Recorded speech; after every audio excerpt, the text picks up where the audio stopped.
नाथ जी चंडीगढ़ से। राधे राधे महाराज जी। महाराज जी, क्या जीवन भाग्य के भरोसे चलता है या ये स्वेच्छा का परिणाम है? भाग्य के भरोसे चलता है या जो हम कर रहे हैं उसी का? नहीं, अभी जो कर रहे हो तो क्रियमाण है, इसका भी कोई फल नहीं मिलेगा आपको।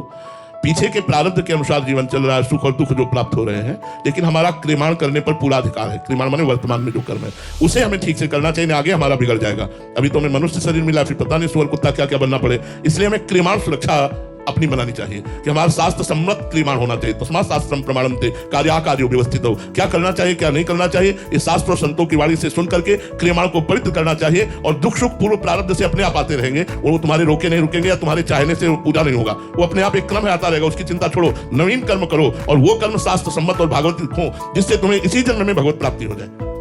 अगर मनुष्य जन्म में भगवत प्राप्ति नहीं हुई तो कोई लाभ मनुष्य जन्म का नहीं मिला। जी, अभी क्रियमान जो है वो तो संभाल के कर रहे हैं, बट पूर्व का दुख ना मिले मन को, तो उसके लिए क्या करना पड़ेगा? भगवान नाम जप।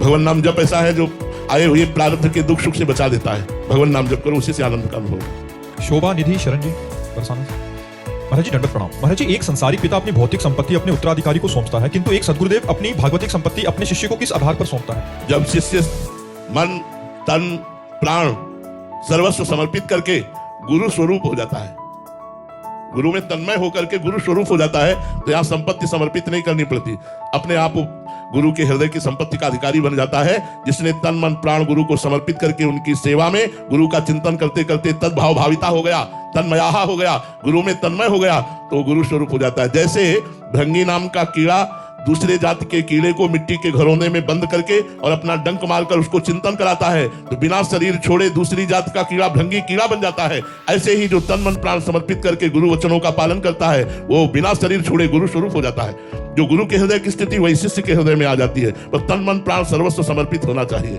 अगर समर्पित नहीं है तो फिर वो रंग नहीं आएगा। ये कोई लौकिक संपत्ति नहीं है, गुरु देना भी चाहे तो नहीं दे पाएगा, वो तभी दे पाएगा जब उसका अहंकार समर्पित हो चुका है। तन मन प्राण धन सर्वस्व समर्पित, तभी बात बनती है। गुरु के चरणों में अपार प्रेम हो जाए। एक बार दिल्ली में अमीर खुसरो जी के गुरु जी पधारे थे, तो एक गरीब ब्राह्मण ने सुना बाबा सिद्ध हैं, तो उन्होंने सोचा उनके पास धनी मानी लोग आते रहते हैं, हमारा काम बन जाएगा।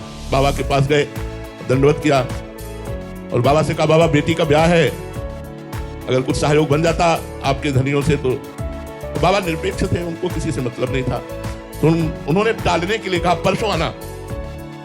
वो ब्राह्मण फिर पहुंच गया परसों, बाबा आपने कहा था परसों आना, वो बेटी का ब्याह है, धन चाहिए। उनका यार धन चाहिए, मेरी पादुका ले जाओ। पादुका, अब लकड़ी की पादुका, कोई सोने की पादुका थोड़ी थी बाबा के पास, लकड़ी की पादुका। अब वो ब्राह्मण श्रद्धा तो रखता था संतों के ऊपर, पर उसको एक अरुचि सी हुई कि मैं पादुका लेकर क्या करूं, मुझे तो धन चाहिए। पर बाबा ने कहा है तो पादुका तो सर पे रख ली और उदास होकर घर की तरफ चल दिया। रास्ते में अमीर खुसरो जी आ रहे थे, वो अपने गुरु के अनन्य भक्त थे। उन्होंने अपने सेवकों से कहा मेरे गुरु की, मेरे साहब की कोई वस्तु है आसपास, मेरा मन आनंदित हो रहा है, मुझे ऐसा लग रहा है मेरे गुरुदेव की कोई वस्तु है। इतने में ब्राह्मण नजदीक सर पे पादुका रखे, तो उनको आभास हुआ और कहा भाई कहां से आ रहे हो? तो उनका बाबा के पास गए थे, किस लिए? धन चाहिए। दिया? हाँ, ये पादुका दी, मुझे पादुका नहीं, मुझे धन चाहिए था।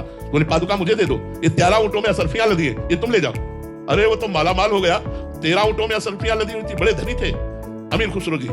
पादुका ली और गए और कहा गुरुदेव पादुका ले आया। बोले कितने में? बोले 13 ऊंटों की संपत्ति में।